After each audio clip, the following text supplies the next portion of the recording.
Good afternoon, and welcome to Straight Talking with Kelly, where real conversations happen. This is where you will meet some of the most talented, intelligent, and creative people who come to share tips, resources, and knowledge on various topics. My guest comes from a multitude of industries that include hospitality management, culinary arts, health and wellness, fashion, community advocates, film, theater, and so much more. Today I have with me is Jackie Wright. You will hear her talk about her documentary film called Separated in Life, Love Reunited in Honor. It actually shows the power of racial harmony as Black, white, and Asian families connect to honor a fallen U.S. Vietnam patriot. So Jackie, welcome, welcome, welcome. How are you? I'm doing great, Kelly, and I can't thank you enough to be invited to be talking to you, considering all of the very intelligent people from various walks of life that you have interviewed and will be interviewing. I'm so honored to be here. All right. Before we get started, I want to read a little bit about Jackie's background. Jackie is the president of Wright Enterprises, which is a full-service public relations firm that serves in the corporate, nonprofit, and government sectors nationally and internationally. She's a seasoned media professional with over 20 years of media experience, including more than a decade of award-winning journalism in radio and television, print, and internet communication. She is a filmmaker and a graduate of the University of Georgia's Henry W. Grady School of Journalism, which is the home of the prestigious George Foster Peabody Award. So, Jackie, 20 years of media experience. Wow, that's quite a bit. I'll tell you, I started when I was 5 years old, and I was just such a wonderful prodigy. Yes. It is my heart. Media is my heart. Everything that I do is tied back to it in some way, shape, form, or fashion. So I really appreciate that. All right. Well, before we get into a little bit more about your background, I actually want to walk down memory lane. So thinking back, I remember when I first met you, it was Carol Tatum that had invited me to the San Francisco Business and Professionals Women's, one of your monthly meetings. And at that time, you were president. And I remember that meeting, and after that, you and I really connected, and we went on to do many, many things. You know, when I was working at the American Heart Association as the community site director, I ran their program, Heart in the Black Community. You were one of my volunteers and fundraisers. Then we connected again when you were at the American Red Cross, and you hired me as the interim volunteer director. And then, of course, there were other community events that we did and so many more. Did I get it right? I think you got it right, but I think we could add a few other things. And I could say, I guess I do qualify as one of the intelligent people you interview, because I was smart enough to hire you to be the volunteer director. Somebody walked out one day and I picked up the phone and said, hey, I need some help. The next day you came in and you did that work in half the time that the regular volunteer directors had done previously. So I really appreciate that fact that you came to my call. And you didn't mention about primed and prepped, and I'll tell you, I really appreciated walking through that journey with you, where you were changing the lives of young men and young women through the culinary arts. As a result of hanging out with you, I was able to be at some top hotels, dealing with some top chefs in the Bay Area, and it was just really wonderful. You had this wonderful program called Iron Chef competition that KTVU and other media covered. I got a chance to have some intimate moments with Mayor Willie Brown Jr. and Belva Davis as a result of that, because they came to the YMCA and acknowledged your work and participated with the young people. So I had some really wonderful times with you and all of the great chefs and everything that you interacted with over the years. All right. Wow. And there was so much more, I remember you worked with Ave. Ave was one of my, uh, what the chair of my American Heart Association program, Heart in the Black Community. And Exactly, so, exactly. I remember when Antoinette, who is a dear friend, and she also works at the Heart Association, she was like, Kelly, you got to speak at her service, because I had no intentions of doing that. And she goes, no, you need to let the community know what she did. And I'm so glad that I did that, because I was able to really let them know that it was very dear to her heart disease, because she had it, as well as making sure that she educated the community on how to take care of themselves with it. So it was just a wonderful experience working with her. Kelly, bringing up Ave Montague, I tell you, that really was a major connection. And it shows how our lives are embedded with each other, because I worked with her also, not only through the Heart Association. I appreciate that experience that you allowed us to have together, but also the Lorraine Hansberry Theater. She did a lot of great work with the Lorraine Hansberry Theater, and your being there at her memorial services in 2009 to talk about all the great work that she's done to give people another aspect of how she gave back to the community was really great.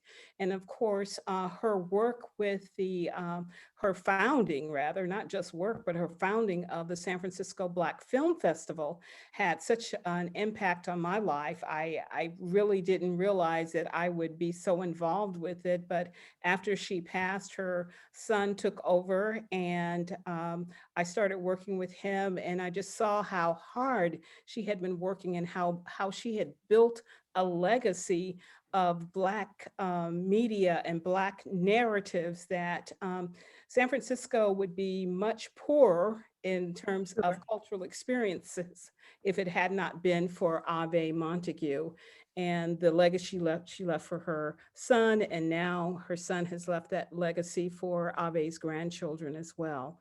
So our lives are intertwined in so many ways with each Yeah. other. Yeah. No, that's beautiful. And you did have a real close working relationship with that organization over the years, and did some amazing things for it. Thank you. So now let's talk a little bit about you. Where were you born and raised? And do tell how you ended up in San Francisco. Well, what can I say? San Francisco actually is a city that I absolutely love, and it's amazing how I wound up here. But I was born in Jacksonville, Florida, at Jacksonville Naval Air Station, although my father was in the Army. That's a whole nother story. I was not raised there because my dad was in the military. And so we lived in Germany, we lived in New Mexico, and we lived in Kentucky. And in Kentucky, Louisville, Kentucky, where Fort Knox is, was the last base that my father was based in. And as a result of him going to Vietnam, he basically had my mother and our family moved back to Phoenix City, Alabama, where my mother's family was. So I grew up in the area of Phoenix City, Alabama, and Columbus, Georgia. And they're kind of like Oakland and San Francisco, with Phoenix City being like Oakland and Columbus being like San Francisco, but of course on a very small level. And I grew up during the time of Jim Crow, the civil rights era. My father, while he was in Vietnam in the jungles, working through with many other Black soldiers and other soldiers trying to bring forth freedom and bring forth democracy for the South Vietnamese people at the time, early in the war. Uh, my father was in Vietnam, and then consequently, the Reverend Dr. Martin Luther King Jr. was speaking at the Lincoln Memorial. And at that time, he was speaking at the Lincoln Memorial and going through with the various marches. My father was fighting the jungles. and the jungles in Vietnam. And we wound up living in the Columbus, Georgia, Phoenix City area because of the fact that my father died in Vietnam.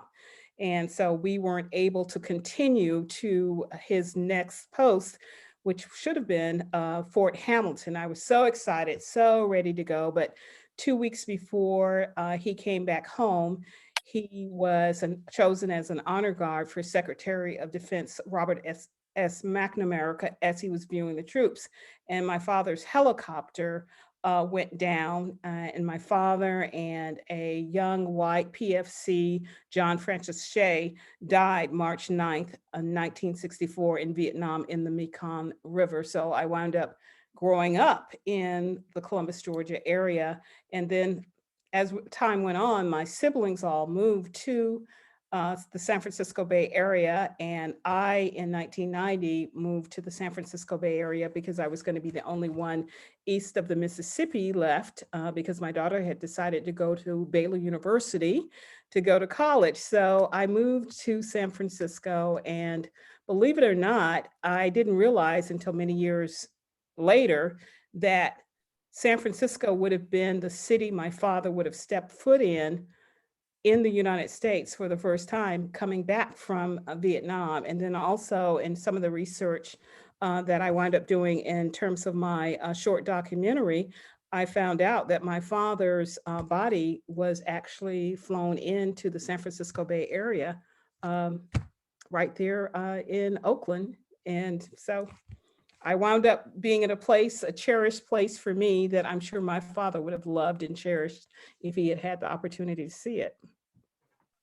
Wow. So now you spoke about the 60s. So in the 60s, war separated your mom and dad. Mm-hmm. And honor brings them back together. And this only happened because you exhumed their body to have them to be in the Arlington National Cemetery together. So could you tell the audience a little bit about why you would have your parents' bodies exhumed? And, you remember my reaction, right? Yeah, exactly. Kelly, when I told you that after 50 years, I was going to have my father's body exhumed and moved to Arlington National Cemetery. And I also told Ruth Jordan of the Jordan's Bar and Grill there in the Bayview. I had a lunch with her once and told her. And I can say I appreciate your graciousness and Ruth's graciousness at the time, because you guys did not just balk at the fact that you probably thought I was a little crazy. Why would anybody do that after 50 years? Well, the reason being is that we found out at a family reunion in 2012 that in Jacksonville, that my father was actually buried in a segregated cemetery. And not only was he buried in a segregated cemetery, but that cemetery itself was deteriorating. And if you don't mind, I'm just going to share with you, your audience, what I saw in terms of going to that family reunion. And when I went, this up here is where my father's vault was. And you can see right here, this is the headstone. And my goodness, you couldn't even read his name. And this picture right here is a close-up. And this picture is actually in the San Francisco Bayview newspaper, thanks to the Bayview that covered that story. And you can see it was just it was terrible. And in Arlington, at least you can see it's a more honorable situation, because my father gave all of his life to the United States of America. He did not give a partial life. He didn't give a segregated life. So I felt that he should be honored. And then we found out that my mother also could be buried there. So you can see at the back of this tombstone right behind my father is my mother's name, and the fact that she was his wife and had 4 children. And the interesting thing is they both died on March 9th. March 9th, 1964 for my father, and 6 years later, my mother died March 9th, 1970. Her cemetery was not in bad shape, but because I could join them together, they were divided by war. I said, oh, okay, let's join them together. So my two brothers, Joe Wright and Stanley Wright, and my sister, Phyllis Cameron Wright, we decided to basically have our parents at Arlington. And it's one of the most hallowed areas. So you can see here around Christmas time, we buried them March 10th, 2014 together. And then there was this wonderful celebratory Christmas wreaths where wreaths across America, they honor the military. And then you see the stark difference between that and this. And so that was one of the reasons, just because my father had given so much, why should he be buried in a segregated cemetery and everything? And so it was just because of that we were motivated to have the ceremony. I remember when you and your sister Phyllis went to Vietnam. What was that like, and what did you uncover while you were there? You know, that was a really a wonderful time that my sister and I went there. We had no expectation whatsoever of going to Vietnam at all. We had the ceremony in 2014, and then in June of 2015, we went to Vietnam. And the reason we went to Vietnam is we found out that my sister's international MBA program at Cal State East Bay was going to Vietnam.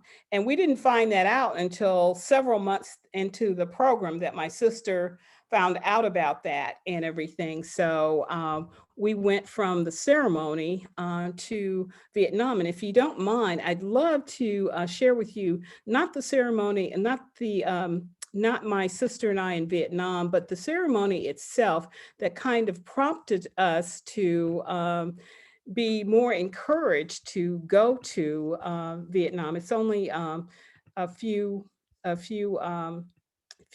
just 1 minute, a minute and 11 seconds, but it kind of That's gives you great.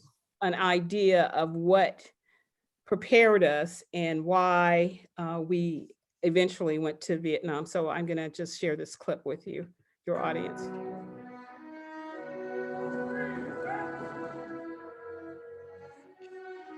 Yeah.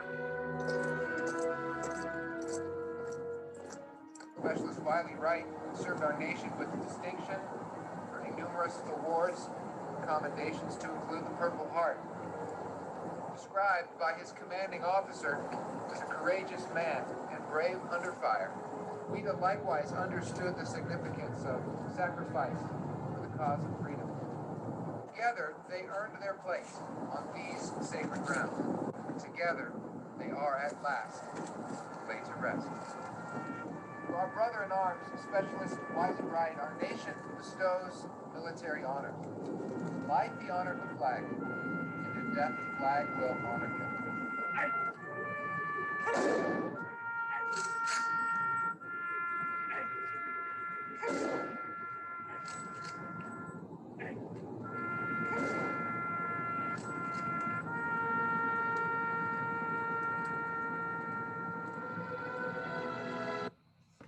So you can you see right there, that was one of the reasons that we went, because of the fact that we were able to honor our father. There were some things. Hey, what's going on? My name is Dr. And you must excuse me right here. I haven't I didn't stop this, but I stopped it now. So, but one of the reasons that we went to Vietnam was because we were able to say honor our father. We were able to honor our mother, and one of the things that happened there is what I called a God-ordained moment, because you'll notice that in that clip of the ceremony, all of the pallbearers were white. And it was so significant to us that, wait a minute, our father was in a segregated cemetery. And then when we moved him to Arlington National Cemetery, all the pallbearers were white. we didn't pick up the phone and say, hey, would y'all make sure that the men that are honoring our father, the soldiers honoring him, will be all white because he was discriminated against and put in a segregated cemetery? We didn't do that. And so going to Vietnam was one of those God ordained moments too, because we had no expectation to go to Vietnam at all. And when Phyllis signed up for this class, she didn't know they were going to Vietnam. And so when she decided to go, I mean, when she was going about a month before, I gave her a checklist of everything. I said, hey, when you get over there, I want you to make sure that you find the studio where Daddy had the last anniversary gifts for Mom and himself done. And I want you to go to not only there, I want you to go to the camp area where it was named after Daddy and First Lieutenant Kenneth Shannon. And so it's the Shannon Wright compound, find that, Phyllis. And then also I want you to do a ceremony at the Mekong River and honor Dad. And But she so was like, whatever, Jackie. exactly, big sister had all of these things lined up for what little sister was going to be doing, you know. And it's like, okay, wait a minute here. And I said, Phyllis, let me just go with you. So we went ahead 4 days ahead of her class from Cal State East Bay. And we, in 1 day, were able to do all those things. We found the Shannon Wright compound. We were able to find the family of the Vietnamese artists that had done the last anniversary gift for our mother. And we were able to do a ceremony honoring all of the soldiers and the 114th Aviation Company that my father was a part of, and then also the Vietnamese that had died as a result of the Vietnam War. And I have a little clip of the film that captures just a little bit of the spirit of the atmosphere that we encountered when we got to Vietnam. And if you don't mind, I'd like to share that with everyone as well too. So I'm going to share this, and it's just a minute Beautiful. and Look at that. 37 That is seconds. absolutely gorgeous with the Yeah. grandbabies. Yeah, exactly. It starts out, these are the great-grandchildren of Weta and Wally Wright. And this right here, these pictures here, these are the photos that the artist actually made. And it was made into another piece at the ceremony by the funeral home, the Green Funeral Home, that handled everything for us in Arlington. We had to deal with about 3 different funeral homes to get this whole process done. And it was just a time of celebration. And it also, this little clip gives a little bit of the ceremony that we had, the celebratory part of it. And it also shares about what we experienced in Vietnam, as my sister Phyllis explained. So I'm just going to go ahead and get this started. January 6th, yeah. Well, look at that. For whatever reason, that is not showing up, but Because you needed to wait for it to skip the ad. oh, okay, okay. Well, I had the ad skip before, so we're here with something totally different. So we're having kind of a live moment right now. And I think I have stopped my screen, but while we're talking, I'm going to see if I can locate it. And if not, we will just move on with our conversation, because this ceremony with Yeah. your yeah. at the Arlington Cemetery. That was really beautiful. Yeah, and one of the things that was so great about that is, like I said, part of what we did not discuss is part of what we did not discuss is this wow, this is just really quite the experience today. What we did not discuss is the families that came together, you know, with honoring my father and honoring my mother. And it was like an Asian family, and also it was a Black family, and it was a white family. As a matter of fact, this man from Houston, Texas, named George. You're going to see a little bit about that too. And I'm going to share this now after these little mishaps that have occurred. So here we go. There is so much power in your own stories, and there's history in your stories. And it's just been an amazing ride. Love united them again after 50 years. This is not a sad occasion, but a celebration and honor for all attending here today.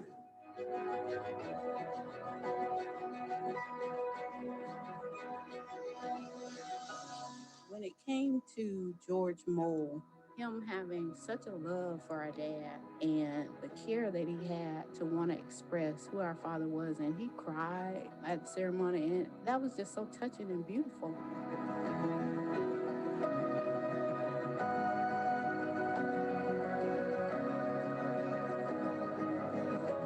When I went to Vietnam, people were so friendly. Just being at the home of the family, it felt like being at my grandmother's house.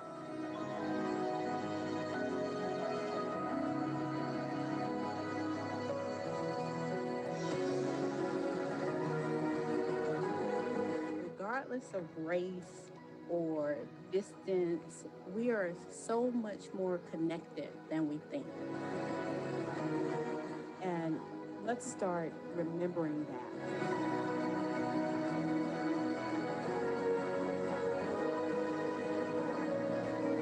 So there you have it. Just a little bit Beautiful. of that That was 15 awesome. minute documentary and everything. And I think in that few moments, it shows something. Number one, that Asian family, the family of the man that made those photographs of my mother and father, they were so welcoming to us. As Phyllis said, they basically, we felt like we were at our relatives' homes, at our grandmother's house, as Phyllis said. And what's so wonderful about that, they gave us something to drink. They gave us something to eat. They enjoyed the moment as we talked to them about the significance of that gift that their father had made for our father to give to our mother. And when you think about it, Kelly, if somebody were to knock on your door after 50 years, you've never seen before, somebody from a foreign land, somebody from a totally different culture, different race, and they knocked on your door and they said, hey, your relative made something for our family and it's very important to us. What would you say? A lot of people would slam that door. It's like, who is this? These people are crazy. But they opened their hearts and they open their door to us. And that's one of the things that the film shows, just the fact that people on a human relations basis can connect with each other and have understanding for each other. And that makes all the difference in the world. That erases racism, that erases some of the hate that we have in the world by taking the time to know each other's story. So I thank you for giving me an opportunity to talk about our story, because it just shows that if we know more about each other, then we're going to be kinder and gentler to each other. So thank you. Even though I So had a few Jackie, technical issues here and there. Hope everyone's forgiving. this is where real conversations happen, so it's okay. Now, I know that your film has been screened in several places. Could you let the audience know where some of those places were and what your intentions are for the future? Okay, great. It has screened at the San Francisco Black Film Festival. It has screened at the Oakland International Film Festival that was founded by David Roach, a dear friend of ours, right, Kelly? Hi, David. And it also screened at the Veterans Film Festival in San Francisco, the San Diego Black Film Festival. In South Carolina, it screened at the Freedom Film Festival and won an award for being the best veteran film. And it also screened in Houston at the International Houston Film Festival and won an award there also. So it's been really great. And I tried to get it to as many film festivals as possible, but of course it all depends on if I have the money at the time to put it into a festival, because it does cost. But my intention is for people to see this. I want to work with nonprofits and especially youth groups for people to understand a little bit about our history with the Vietnam War, and then also for them to see how families, that people who have a universal experience, because most of us do experience death in some way, shape, form, or fashion, that we can honor and respect each other, even though we may have differences. Even though we have some differences, one thing that makes us the same is our humanity and the fact that we experience life and death, and that we can be kind to each other. So I would ask your audience, if they're interested in making arrangements for screenings, to email me at lovereunited2014@gmail.com. That's lovereunited2014@gmail.com. And also there's a website, lovereunited.org. That's lovereunited.org. And they can find out more about the film, and they can see, why I think it's so special. And it's an inspirational film, and it's not something that's sad, but it encourages us to do the most that we can with our lives and to respect and honor each other. That is so beautiful. Absolutely beautiful. So I am just so glad that we actually had this opportunity to talk about your film, and the video clips really bring it home, especially that cemetery. It was just like, what a difference that made, so I was very grateful to see that. Now, kind of segueing out of this, I would like to ask you, who were 3 people that have inspired you? Okay, 3 people. Just 3. I know it's difficult, but nail it 3 down people to 3. that have inspired me. I know, inspired me. Okay.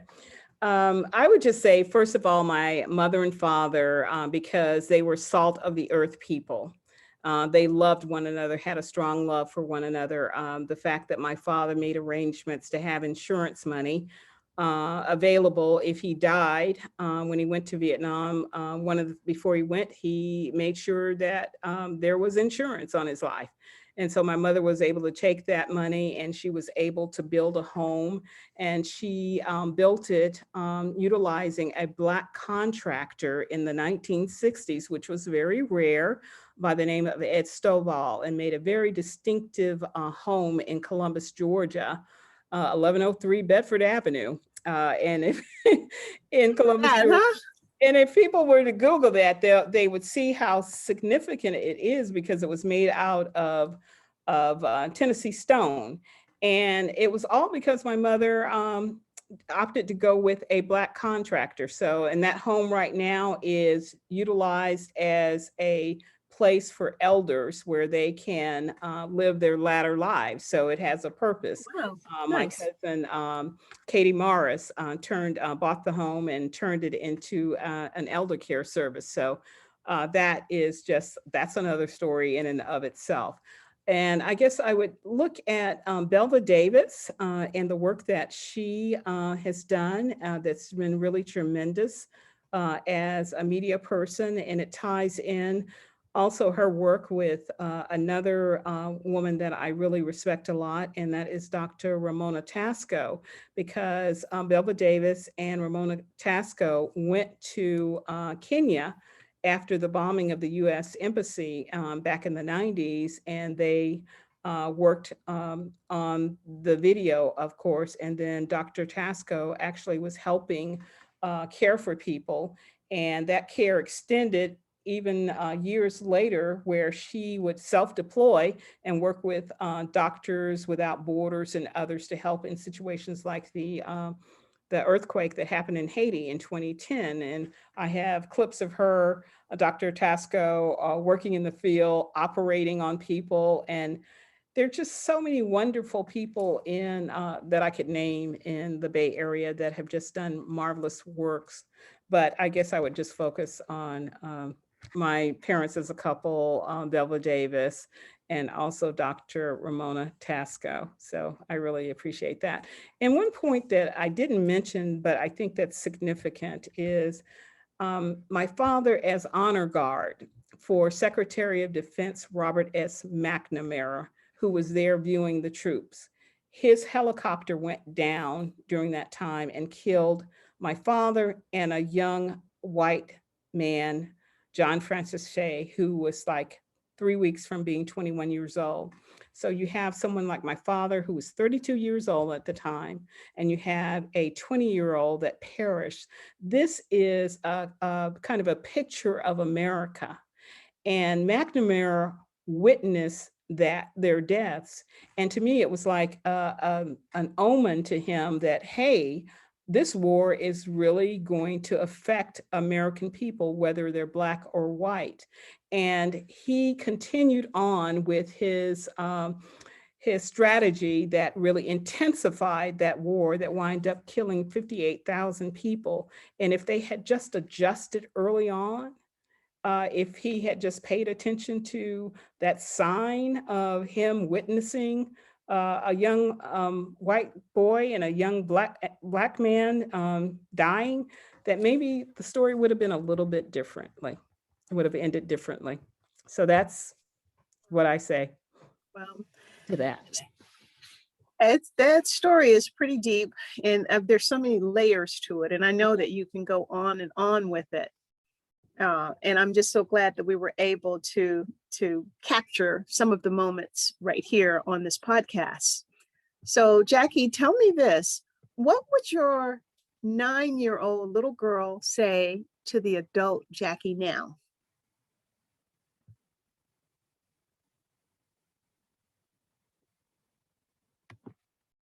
I think we got a little freeze going on here. You froze on me. Can you hear me?